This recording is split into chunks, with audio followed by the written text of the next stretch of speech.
nilainya, pahalanya lebih besar daripada hari-hari yang lain berdasarkan sabda Nabi sallallahu alaihi wasallam, mal amalu fi ayyamin afdal minhu fil ashri. Tidak ada amalan-amalan yang lebih utama di hadapan Allah, maksudnya lebih besar pahalanya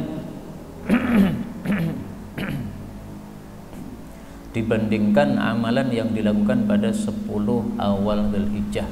Sehingga pengajian kita malam ini pun pahalanya besar di hadapan Allah Subhanahu wa taala, meskipun yang mengikutinya sedikit ya, tidak seperti biasanya, mungkin karena ada kesibukan yang lain atau gimana, nggak paham saya ini. Baik, kita lanjutkan. Kita sudah masuk pada babu qasris salati, bab mengqasar salat fis safar, ketika safar atau karena safar. Hadis 132 an Abdullah bin Umar radhiyallahu anhuma qala sahibtu wa aku menemani Rasulullah sallallahu alaihi wasallam, fakana maka adalah Nabi la yazidu tidak menambah fis safar pada saat safar ala rakaataini atas 2 rakaat, wa Abu Bakrin demikian juga Abu Bakar, wa Umar demikian juga Umar, wa Utsman demikian juga Utsman, kadzalika seperti itu juga. Hadis ini menunjukkan disyariatkannya orang musafir sholatnya diqashar. Qashar itu maksudnya 4 rakaat jadi 2 rakaat, sehingga sholat yang bisa diqashar hanya 3 sholat: sholat duhur, sholat asar, sholat isya. Sholat subuh tidak bisa diqashar karena dia sudah 2 rakaat. Sholat maghrib tidak bisa diqashar karena dia bukan 4 rakaat. Jadi yang dimaksud qashar itu 4 jadi 2. Seperti yang tadi saya lakukan bersama teman-teman karena safar dari Solo ke Sragen kemudian pulang lagi, maka ini masih tengah-tengah safar, maka kita mengqasharnya menjadi 2 rakaat. Sepakat para ulama subuh tidak diqashar. Sepakat para ulama maghrib tidak diqashar. Karena itu kalau ada orang berpendapat maghrib diqashar, ini pendapat jelas salah karena menyelisih ijma' atau sepakat para ulama. Kalau ada ijma' sepakat ulama, tiba-tiba ada yang menyelisih, nah itu jelas salah menyelisih. Karena ijma' itu hujjah, kesepakatan ulama itu pasti benar, tidak mungkin salah. Yang menjamin benar adalah Rasulullah sallallahu alaihi wasallam. Kalau ada yang bertanya, kenapa kok sebagian ulama kok menyelisih kesepakatan ulama-ulama? Biasanya terjadi menyelisih kesepakatan itu karena tidak mengetahui adanya kesepakatan tersebut. Misalnya ada pendapat yang mengatakan wanita wajib ikut Jumatan. Nah itu karena tidak tahu kalau sudah ada ijma' atau sepakat ulama bahwa wanita tidak wajib Jumatan. Wanita bebas, mau Jumatan boleh, sah, mau di rumah juga boleh, tapi jadi 4 rakaat duhur. Nah itu sudah ijma', sudah sepakat ulama tidak wajib wanita Jumatan. Tiba-tiba mewajibkan ini karena nggak paham adanya ijma'. Apa hukum dari mengqashar sholat ini? Mayoritas ulama berpendapat mengqashar sholat bagi musafir hukumnya hanyalah sunnah, tidak wajib. Sehingga seandainya musafir tidak mengqashar sholatnya tidak apa-apa. Dalil pertama dari perbuatan Aisyah radhiyallahu anha. Aisyah kadang-kadang safar dia tidak qashar. Utsman juga begitu, dia safar dari Madinah ke Mekah, sampai di Mekah dia tidak qashar. Berarti qashar tidak wajib. Ini dalil pertama. Dalil kedua dari Al-Qur'an. Allah sudah mengungkapkan ayat yang mengisyaratkan bahwa qashar tidak wajib bagi musafir. Jadi musafir itu bebas, mau qashar boleh, mau salatnya 4 rakaat tetap juga boleh. Dalilnya di dalam surah An-Nisa pada ayat 101 Allah mengatakan wa idza darabtum fil ardi, kalau kalian itu bersafar di bumi, falaisa alaikum junah, maka tidak ada dosa atas kalian an taqsuru minas shalah, untuk qashar salat. Kata-kata tidak ada dosa untuk qashar menunjukkan qashar tidak wajib, alias bebas milih. Sebagian kecil ulama berpendapat qashar hukumnya wajib. yaitu mazhab Dhahiri, mazhab yang dipimpin oleh Daud Adh-Dhahiri, yaitu berpendapat qasar wajib. Artinya kalau ada seorang musafir tidak qasar dosa. Tapi pendapat ini tidak terkenal, dan pendapat ini tidak sesuai dengan ayat yang kita baca ini. Falaisa 'alaikum junah. Tetapi meskipun qasar tidak wajib, lebih utamanya bagi seorang musafir qasar. Jadi kalau saya sholat di masjid ini, saya lebih utamanya saya qasar 2 rakaat. Tapi saya bebas, saya qasar boleh, tidak qasar boleh. Biasanya saya ngimami panjenengan kan tidak qasar, memang boleh. Tapi sebenarnya lebih utama saya qasar. Lah terus kalau saya qasar, panjenengan gimana? Panjenengan melanjutkan sendiri-sendiri. Saya salat 2 rakaat, salam. Panjenengan lanjutkan sendiri-sendiri 2 rakaat. Dan ini pernah dilakukan Nabi. Nabi dari Madinah ke Mekah haji. Kemudian di Mekah beliau mengimami kaum muslimin. Jadi imamnya Mekah kalah dengan Nabi SAW, karena kan Nabi kan sebagai pemimpin seluruh umat Islam di dunia. Nah, maka Nabi itu seperti presidennya. Nah, maka ketika Nabi di Mekah, beliau sholatnya hanya 2 rakaat. Kemudian setelah salam, ngendiko kepada orang-orang Mekah, wahai penduduk Mekah, lanjutkan sholat kalian karena kami safar. Jadi ngomong sama orang yang sholat tuh nggak apa-apa. Jadi Nabi sudah selesai 2 rakaat salam kan. Nah jamaahnya orang-orang Mekah itu belum salam, mereka masih tahiyat. Nabi ngendiko sama mereka, lanjutkan sholatmu, kami safar. Nah, maka suatu saat nanti insya Allah kita praktekkan. Saya mengimami sholat isya 2 rakaat, panjenengan apa? Melanjutkan sendiri-sendiri, nggak usah dipimpin. Dan ini juga ijma' para ulama. Para ulama sepakat kalau imamnya musafir dan makmumnya adalah orang-orang yang mukim, maka ketika imamnya salam 2 rakaat, wajib hukumnya bahwa si mukim ini, orang-orang yang jadi makmum ini, untuk melanjutkan. Tidak boleh dia mengatakan imamku salam saya juga ikut salam, enggak sah sholatnya. Karena tidak ada sholat isya 2 rakaat tuh enggak ada, kecuali untuk musafir saja. Nah muncul pertanyaan, kenapa orang safar kok sholatnya boleh qasar? Ini disebut di dalam Islam dengan istilah rukhsah. Rukhsah itu keringanan. Dan Nabi mengatakan, innallaha yuhibbu an tu'ta rukhasuhu kama yuhibbu an tu'ta azaimuhu. Sesungguhnya Allah Subhanahu wa ta'ala senang kalau rukhsah-rukhsahnya, keringanan-keringanan yang dibuat oleh Allah dilakukan. Sebagaimana Allah juga senang kalau kewajiban-kewajiban yang ditetapkan Allah dilakukan. Hadits riwayat Ahmad sahih. Nah, maka orang yang safar lebih baik qasar daripada tidak qasar, meskipun bebas dia memilih qasar boleh, tidak juga boleh.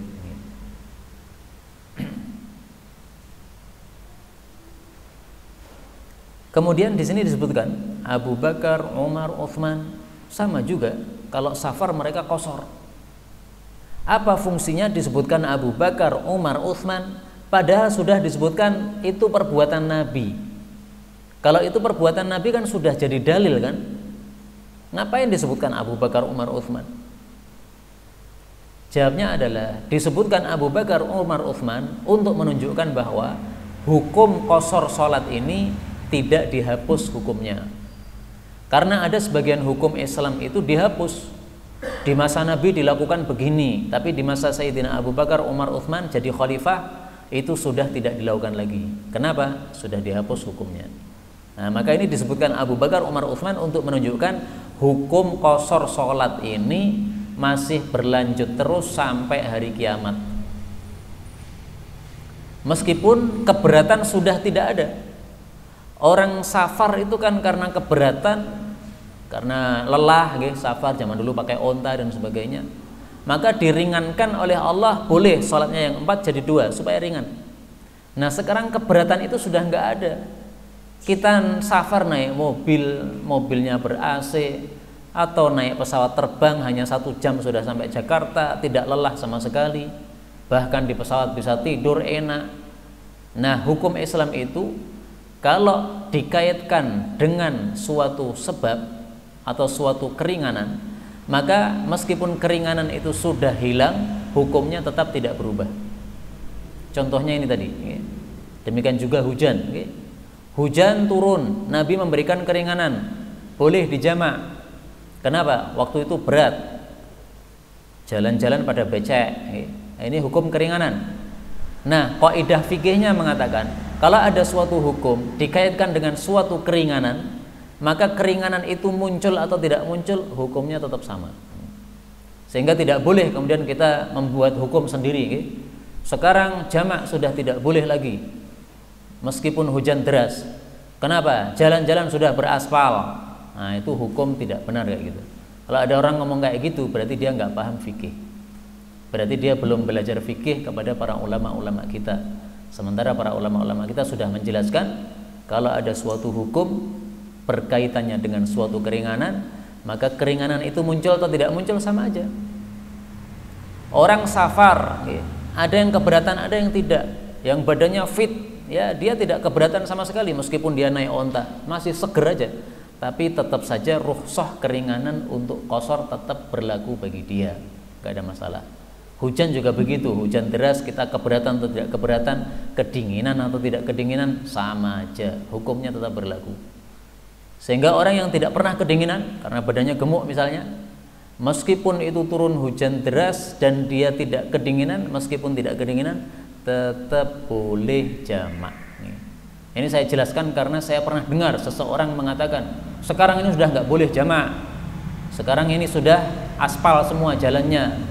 Nah, ini menunjukkan dia nggak paham fikih, atau mungkin dia nggak ngaji fikih, dia hanya baca-baca kitab sendiri, tidak punya guru, mungkin sebabnya kayak begitu.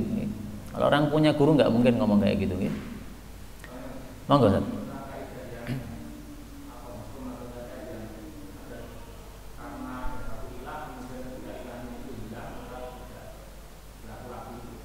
Taib. Nah, ini adalah masalah yang lain yang dinanyakan Ustaz hari ini. Ada kaidah yang lain mengatakan al-hukmu yaduru ma'a illatihi wujudan wa adaman. Hukum itu tergantung sebabnya. Kalau sebabnya ada, hukumnya muncul. Kalau tidak ada, hukumnya tidak muncul. Nah, penempatan kaidah ini bukan seperti yang saya contohkan tadi. Penempatan kaidah itu seperti misalnya qashar. Qashar ini adalah suatu hukum khusus. Kapan diadakan qashar? Ketika ada sebab safar. Berarti kalau safarnya tidak ada, maka qashar salatnya juga tidak ada. Contoh misalnya, saya orang Solo ya, saya safar ke Jakarta. Setelah itu saya pulang sampai Solo. Meskipun saya belum masuk rumah saya, tapi saya bukan musafir lagi. Kenapa? Sudah masuk kampung saya. Maka saya qashar tidak boleh. Tidak boleh saya mengatakan saya kan belum masuk rumah, berarti saya masih boleh qashar. Oh, salah itu. Itu berlaku kaidah al-hukmu yaduru ma'a illatih. Hukum sesuai dengan sebabnya. Allah menetapkan qashar, sebabnya safar. Berarti kalau ada safar boleh qashar, tidak ada safar tidak boleh qashar. Sama juga tadi menetapkan, Nabi SAW menetapkan ada hujan, okelah kita jamak. Berarti ada hujan boleh jamak, tidak ada hujan tidak boleh jamak. Nah, itu berlakunya begitu. Kita lanjutkan. Babul Jumu'ah, bab Jum'ah. Hadis 133. An Abdullah bin Umar radhiyallahu anhuma anna Rasulullah sallallahu alaihi wasallam qala man jaa, barang siapa yang datang minkum di antara kalian al jumu'ata, ke Jum'atan, falyaghtasil, hendaklah dia mandi. Hadis ini menunjukkan disyariatkannya mandi untuk menghadiri Jum'atan. Apa hukumnya mandi ini? Apakah wajib ataukah sunnah? Karena di sini perintah falyaghtasil, hendaklah mandi. Perintah itu ada dua macam, ada yang wajib, ada yang sunnah. Mayoritas ulama berpendapat mandi Jum'atan hukumnya sunnah. Sebagian kecil ulama berpendapat hukumnya wajib, yaitu ulama Malikiyah. Kenapa mereka berpendapat wajib? Mari kita lihat hadis yang lain. Wajibun ala kulli muhtalim. Rasul sallallahu alaihi wasallam bersabda, ghuslul jumu'ati, mandi untuk Jumatan, wajibun, hukumnya adalah wajib, ala kulli muslimin, atas setiap orang muslim, atau ala kulli muhtalim, atas setiap orang yang sudah dewasa. Hadis riwayat Abu Daud sahih. Nah, para mayoritas ulama mereka juga ngerti hadis ini, tetapi mereka tetap mengatakan hukum mandi Jumatan tidak wajib tapi sunnah.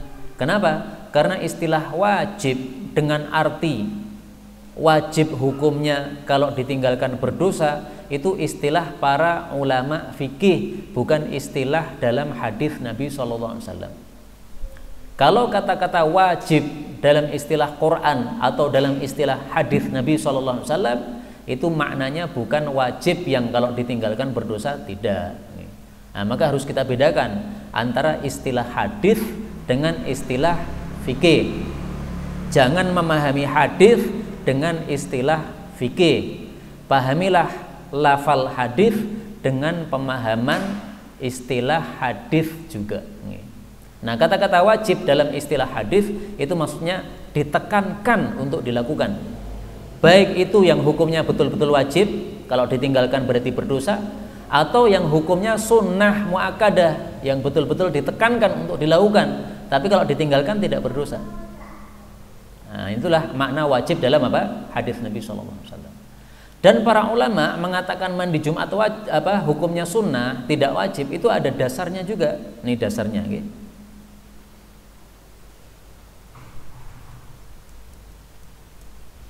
Hadis diriwayatkan di dalam kitab Sunan. Rasul sallallahu alaihi wasallam bersabda, "Man tawadda'a yaumal jumu'ah," barang siapa yang wudu saja pada hari Jumat, fabiha wa ni'mat, maka dengan wudu itu sudah bagus. Dipuji oleh Nabi, bagus. Kalau memang dia berdosa karena tidak mandi, pasti tidak akan dipuji oleh Nabi. Tapi ini justru dipuji oleh Nabi. Udah bagus itu. Wa man ightasala, tapi kalau mandi, fal ghuslu afdal, maka mandi lebih utama daripada hanya wudu saja. Hadis riwayat Imam 3 disahihkan oleh Ibnu Khuzaimah. Lah kalau memang sudah ada hadis ini, kenapa para ulama berselisih pendapat? Kenapa sebagian kecil masih ada saja yang mewajibkan? Nah, saya jujur di sini, hadis ini memang derajatnya sebagian ulama mendhaifkan. Tetapi kita mengikuti Imam Ibnu Khuzaimah yang mensahihkan, demikian juga Syekh Albani yang mengatakan derajatnya hasan. Hasan atau sahih sama saja, yaitu bisa dijadikan sebagai dalil. Maka ringkasnya, mandi Jumat ini hukumnya sunnah. Diperselisihkan oleh para ulama, apa penyebab mandi Jumat? Ada dua pendapat. Pendapat pertama mengatakan penyebab mandi Jumat adalah datang kepada Jumatan. Artinya yang tidak datang kepada Jumatan, dia tidak wajib mandi Jumat. Contohnya wanita yang sedang haid, tentu saja dia tidak mungkin datang ke Jumatan, wong dia haid. Maka orang yang haid tidak wajib mandi pada hari Jumat. Pendapat yang kedua mengatakan sebabnya mandi Jumatan adalah karena harinya. Artinya mau haid, mau tidak, mau Jumatan, mau tidak Jumatan, pokoknya kalau masuk hari Jumat wajib mandi besar, mandi Jumat. Pendapat yang lebih kuat pendapat pertama, karena di sini Nabi mengatakan manjaa, siapa yang datang. Datang kemana? Al-Jum'ah, ke Jumatan. Falyaghtasil, hendaklah mandi. Berarti yang nggak datang nggak disuruh. Ini pendapat lebih kuat. Apalagi ada hadis yang lain yang menunjukkan bahwa perintah mandi ini memang untuk yang datang saja. Waktu itu para sahabat mereka datang ke Masjid Nabawi, sementara baju mereka baunya bau badan gak enak. Kenapa? Mereka dulu bajunya dari bulu, sehingga kalau keringat ini terkumpul pada bulu tadi, baunya jadi gak enak. Bajunya bukan seperti kita sekarang ini, baju yang nyaman. Nah, maka waktu itu mereka datang ke Jumatan, baunya nggak enak. Maka Rasulullah mengatakan, apakah tidak bisa seseorang di antara kalian yang datang untuk Jumatan untuk mandi, atau kama qala Nabi sallallahu alaihi wasallam, jadi menghasung untuk mandi supaya tidak mengganggu para jamaah yang lain karena ini sedang kumpul untuk sholat Jumat. Sementara tidak boleh hukumnya mengganggu orang lain, la dharara wala dirar, tidak boleh madarat dan tidak boleh saling memadarati orang lain. Sehingga diperintahkannya mandi Jumat ini ada sebabnya. Maka ibu-ibu yang tidak Jumatan, dia sholat duhur di rumah, tidak wajib atau tidak ditekankan untuk mandi. Ya kalau mandi ya bagus, tapi tidak ditekankan. Dan yang dimaksud mandi ini mandi seluruh tubuh ya, dari kepala sampai dengan kaki. Bukan mandi seperti yang biasa kita lakukan sehari-hari, bukan. Kalau itu semi mandi. 134. An Abdullah bin Umar radhiyallahu anhuma qala kana Rasulullah sallallahu alaihi wasallam, adalah kebiasaan Nabi, yakhtubu berkhutbah, khutbataini, 2 kali khutbah, wa huwa qa'im, dalam keadaan berdiri. Yafsilu, beliau memisah, bainahuma, antara 2 khutbahnya, bijulusin, dengan duduk. Ini adalah tata cara khutbah Jumat yang sesuai sunnah Rasulullah sallallahu alaihi wasallam, yaitu khutbahnya khutbatain, 2 kali, dan khutbahnya qaim, dengan berdiri. Karena itu dalam mazhab Syafi'i, kalau khutbahnya baru 1 kali tidak sah. Kenapa? Ini dua-duanya rukun. Bahkan sebagian ulama berpendapat 2 khutbah ini pengganti dari 2 rakaat. Biasanya kita salat zuhur kan 4 rakaat, Jumatan hanya 2 rakaat kan. Nah 2 rakaat yang lain diganti apa? Diganti 2 khutbah. Maka kalau khutbahnya hanya sekali, berarti seolah-olah kita hanya sholat 3 rakaat. Makanya tidak sah. Harus apa? 2 kali khutbah. Kemudian khutbahnya qaim, dengan berdiri, tidak boleh duduk. Duduk seperti saya ini nggak boleh kalau khutbah Jumat. Kalau ada udzur baru boleh. Karena Muawiyah pernah, beliau ketika khutbah Jumat minta izin kepada para sahabat, saya izin untuk duduk karena saya lelah, badannya terlalu gemuk, sementara dia berdiri susah, maka dia duduk seperti ini. Nggak apa-apa, ada udzur. Dan itu dilakukan oleh Syekh Qardawi. Beliau sudah tua, 70 tahun ke atas, masih khutbah Jumat. Maka saya lihat khutbahnya dengan duduk, karena punya udzur, sudah tua, tidak mudah berdiri. Tapi saya lihat itu karena khutbahnya terlalu panjang. Khutbahnya itu saya hitung itu 30 menit lebih, Pak. Setengah jam lebih. Nah, itu berarti salahnya di khutbahnya terlalu panjang. Khutbahnya nggak usah panjang-panjang. Khutbah 10 menit saja sehingga dia masih bisa berdiri. Nah, itu tampaknya beliau lelahnya karena terlalu panjang khutbahnya, tidak sesuai sunnah. Khutbah itu pendek saja, khutbah Jumat. Syekh Utsaimin, seorang ulama dari Saudi yang terkenal hari-hari ini, termasuk guru saya juga, beliau rata-rata khutbah Jumat 8 menit sampai 10 menit. Kemudian sholat Jumatnya sekitar 12 menit. Jadi sholatnya lebih panjang daripada khutbahnya. Nah, ini yang sesuai sunnah kayak begini, khutbah Jumat pendek saja. Kemudian disunnahkan yafsilu bainahuma bijulus, antara 2 khutbah dipisah dengan duduk. Nah duduknya ini untuk apa? Tidak disebutkan dalam hadis ini. Tapi para ulama mengatakan listirahah, untuk istirahat. Karena untuk istirahat, maka tidak ada jeda berapa menit, tidak ada ketentuannya. Yang penting istirahat cukup ya sudah. Orang ngomong kan, nah setelah ngomong 1 tema selesai, duduk istirahat, bentuk tema lagi, nah, mengatur kata lagi. Nah, maka dia cukup istirahat ya, misalnya 3 kali tasbih, subhanallah, subhanallah, subhanallah. Cukup untuk istirahat ya sudah, berdiri lagi. Jadi nggak ada ketentuan harus istirahatnya selama membaca surat Kulhu, nggak ada begitu. 3 kali tasbih, nggak ada begitu. Pokoknya sudah cukup istirahat, berdiri lagi. Monggo Ustaz. Iya. Nggih.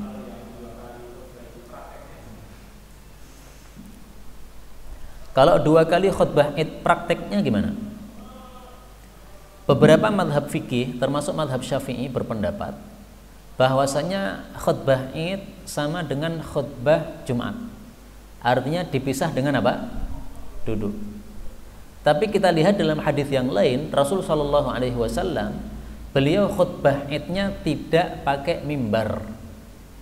Nah, kalau tidak pakai mimbar berarti tidak dipisah dengan duduk, karena duduk itu kaitannya dengan mimbar. Mimbar ada tempat duduknya. Nah, ini tanpa mimbar, duduk di mana? Berarti lesehan. Nggak ada ceritanya, tidak ada di dalam riwayat itu disebutkan bahwa beliau duduk lesehan. Nah, maka boleh prakteknya itu khutbah sekali, kemudian datang kepada jamaah wanita, kemudian khutbah lagi yang kedua sebagaimana dilakukan oleh Rasul Shallallahu Alaihi Wasallam.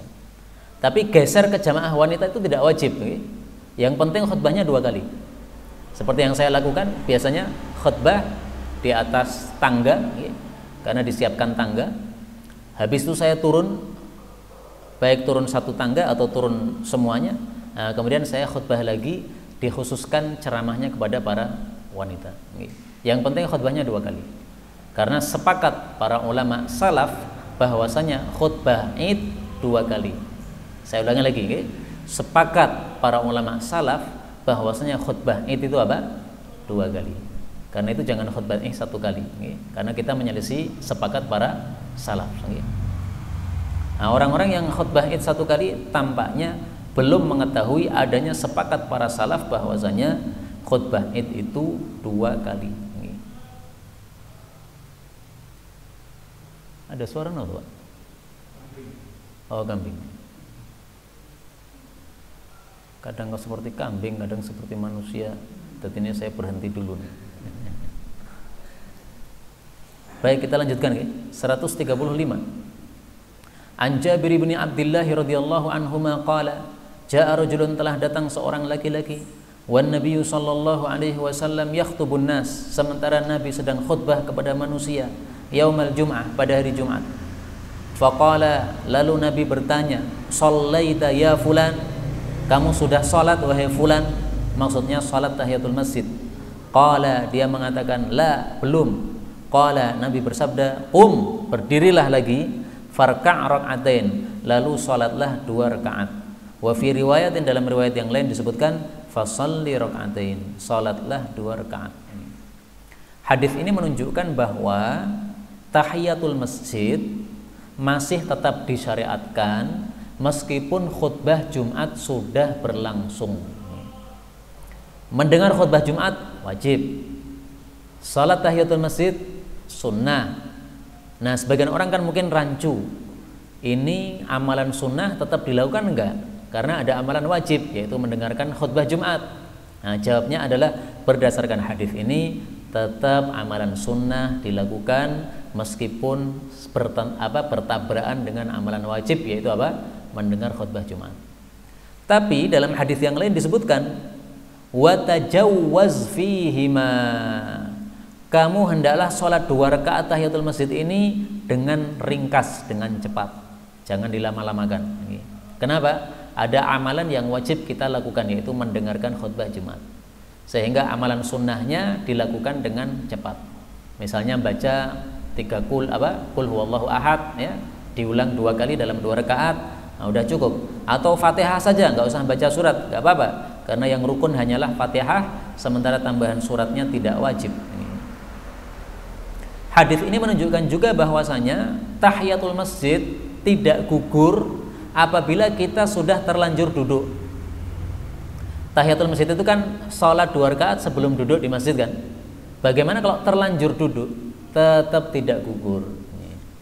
Sehingga perkataan para ulama, sunnatun fata mahalluha fala yuqda, kalau suatu sunnah itu sudah terlewat waktunya maka tidak diganti, tidak diqadha. Itu kalimat yang tidak boleh dipahami secara mutlak. Ada sebagian amalan sunnah yang meskipun waktunya sudah terlewat tetapi tetap disunahkan untuk dilakukan. Contohnya tahiyatul masjid ini. Kapan waktu tahiyatul masjid? Sebelum duduk. Lah saya sudah terlanjur duduk gimana? Tetap disunahkan. Nah, maka kalimat para ulama tadi, amalan sunnah yang sudah terlewat waktunya tidak disyariatkan untuk dilakukan lagi, itu tidak bisa dipahami secara mutlak. Karena kalau kita pahami secara mutlak berarti bertentangan dengan hadis ini yang menunjukkan masih tetap disyariatkan. Kemudian gara-gara hadis ini sebagian ulama berpendapat salat tahiyatul masjid hukumnya wajib. Kenapa? Mereka katakan mendengarkan khutbah Jumat wajib. Tidak mungkin amalan sunnah bisa mengalahkan sesuatu yang wajib. Kalau mengalahkan yang wajib itu pasti sesuatu yang wajib juga. Nah, maka dijawab oleh ulama yang lain, itu kan pemikiranmu. Pemikiranmu mengatakan tidak mungkin amalan sunnah bisa mengalahkan yang wajib. Tapi di sini dalil menunjukkan kepada kita, meskipun itu mendengar khutbah Jumat itu wajib, kita dilarang ngobrol ketika khutbah Jumat, berarti mendengar khutbah Jumat wajib, tapi tetap amalan ini tetap disyariatkan. Jadi ya tetap tidak bisa dikatakan bahwasanya ini hukumnya wajib gara-gara itu kan gara-gara pemikiranmu sendiri. Nah, karena itu ringkasnya sholat tahiyatul masjid ini hukumnya tetap sunnah sebagaimana pendapat mayoritas para ulama berdasarkan sabda Nabi SAW pada waktu Isra Mi'raj, bahwa ketika beliau mendapatkan wahyu sholat 5 waktu, Allah mengatakan la yubaddalul qaul, tidak akan saya ubah perkataan saya ini, yaitu sholat yang wajib hanya 5, lain-lainnya tidak wajib. Kalaupun ada yang wajib, misalnya sholat jenazah, itu wajibnya hanya fardu kifayah, bukan fardu ain. Nah, sementara sholat tahiyatul masjid ini kalau dikatakan wajib, itu wajibnya fardu ain, wajib untuk setiap yang masuk ke dalam masjid menurut mereka yang mewajibkan. Kemudian dari hadis ini juga kita ambil pelajaran bahwasanya khatib dengan jamaah boleh ngomong. Yang tidak boleh ngomong adalah jamaah dengan jamaah. Tidak boleh ngobrol ketika khutbah Jumat berlangsung. Siapa yang nekat ngobrol padahal khutbah Jumat sedang berlangsung, dia pulang tidak bawa pahala Jumatan. Dia hanya dapat pahala sholat duhur. Dalilnya hadis 136. An Abi Hurairah radhiyallahu anhu anna Nabiyya sallallahu alaihi wasallam qala, idza qulta, kalau kamu berkata li sahibika, kepada temanmu, angsit, diamlah kamu, yaumal jumu'ah, ngomongnya itu pada hari Jumat, wal imamu yakhtub, sementara imam sedang khutbah, faqad laghauta, maka sungguh kamu sia-sia. Hadis ini menunjukkan tidak boleh ngomong apapun ketika khutbah Jumat berlangsung. Ada orang rame, kita ngomong diam, nah, kita yang kena, kita jadi nggak dapat Jumatan, dapatnya pahala sholat duhur. Padahal pahala sholat Jumat itu lebih utama di hadapan Allah Subhanahu Wa Taala. Nah, karena itu kalau ada orang rame, kita jangan mengatakan diam, tapi kita cukup isyarat dengan tangan. Nah, gini boleh, isyarat boleh. Yang tidak boleh ngomong. Lah bedanya apa? Kok isyarat kok boleh? Karena kalau kita ngomong itu menyebabkan penggangguan terhadap khutbah. Orang khutbah kan ngomong, kita ngomong juga. Nah, orang-orang jadi pecah fokusnya, mendengar khatib atau mendengar orang yang marah-marah gara-gara ada yang rame. Nah, karena itu tidak boleh ngomong, bolehnya isyarat. Isyarat nggak apa-apa, isyarat tidak mengganggu khutbah. Karena isyarat ini tidak ada suaranya sama sekali, khutbahnya tetap berlangsung seperti biasanya. Karena itu kalau ada orang yang datang ke Jumatan, kemudian duduk di samping kita, mengucapkan salam, assalamualaikum, jangan dijawab. Karena menjawab salam sama dengan mengucapkan angsit, diamlah, sama-sama bicara. Tidak boleh dijawab. Meskipun ini perselisihan ulama ya, sebagian ulama berpendapat karena menjawab salam itu wajib ya dijawab. Nah, tapi pendapat yang lebih kuat adalah kalau melakukan nahi mungkar, yaitu melarang orang rame saja tidak boleh, maka menjawab salam juga boleh. Sama-sama kan, nahi mungkar kan wajib kan. Nah, menjawab salam juga wajib. Tapi gara-gara mendengar khutbah Jumat adalah wajib, maka kewajiban untuk mengatakan angsit, mengatakan diam, ini jadi gugur. Tidak lagi dia wajib mengatakan angsit, tidak lagi wajib mengatakan diamlah kamu. Nah, ini sesama jamaah ya. Tapi kalau ngomong kepada khatib nggak apa-apa. Ada seorang jamaah datang kepada Nabi pada waktu khutbah Jumat, mengatakan, ya Rasulullah, tolong didoakan, ini sudah lama paceklik kering ini, mati ini ternak-ternak kita. Nah, maka Nabi kemudian mengangkat tangan berdoa. Nah, berarti boleh ngomong kepada khatib. Atau sebaliknya, khatib ngomong kepada jamaah seperti dalam kasus tadi, kamu sudah sholat belum? Belum, bangun kamu, sholat lagi 2 rakaat. Nah, maka ini menunjukkan bolehnya ngobrol antara khatib dengan jamaah saja. Antar jamaah tidak boleh laghauta, sia-sia kalau nekat. Apa makna dari sia-sia ini? Makna dari sia-sia ini adalah dia tidak mendapatkan pahala sholat Jumat, tetapi dia mendapatkan pahala sholat duhur. Ada hadisnya yang menunjukkan hal tersebut.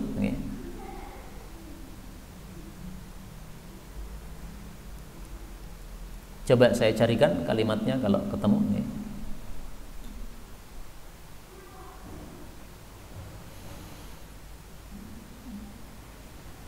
Nah ini, walladzi yaqulu lahu angsit, barang siapa yang mengatakan kepada orang lain, angsit, diamlah kamu, la jumu'ata lahu, tidak ada jumatan baginya. Nah, dalam riwayat yang lain yang lebih jelas, dia mendapatkan duhur, tapi saya kalimatnya lupa. Insya Allah dicarikan pada waktu yang lain saja, insya Allah ta'ala. Nah kemudian para ulama juga membahas apa hukumnya ketika khutbah Jumat berlangsung diedarkan kotak infak. Dalam hadis yang lain Rasul sallallahu alaihi wasallam mengatakan, "Wa man massal hasa faqad lagha." Barang siapa yang menyentuh kerikil, maka sungguh dia telah berbuat sia-sia. Nah, kalau menyentuh kerikil yang kecil saja sia-sia, kita harus fokus mendengar khutbah, tidak boleh sentuh-sentuh kerikil. Apalagi kalau yang disentuh itu kotak yang gede. Nah, maka kelompok ini berpendapat orang yang mengedarkan kotak infak ketika khutbah itu juga terkena hadis ini. Pendapat yang lain mengatakan, oh beda, menyentuh kerikil itu maksudnya main-main kerikil, karena zaman dulu masjidnya itu masih tanah biasa sehingga banyak kerikilnya. Nah sambil khutbah Jumat sambil main-main kerikil, nah itu yang sia-sia. Kalau kotak ini kan bukan main-main, ini sedekah infak, maka ini nggak bisa disamakan. Nah maka di sini para ulama berselisih pendapat. Karena itu sebaiknya supaya kita aman, pengedaran kotak infak itu jangan pas khutbah, bisa dilakukan setelah khutbah atau setelah sholat. Setelah sholat kan pada zikir toh Pak, kan masih pada duduk itu kan. Nah itu kotak bisa diiderkan, atau dengan cara yang lebih bagus menurut saya, kasih kotak infak yang gede di pintu masjid. Ketika orang masuk Jumatan ketemu kotak, otomatis dia infak, gitu. Karena kotaknya gede, mehra infak pokoknya, nah pasti infak.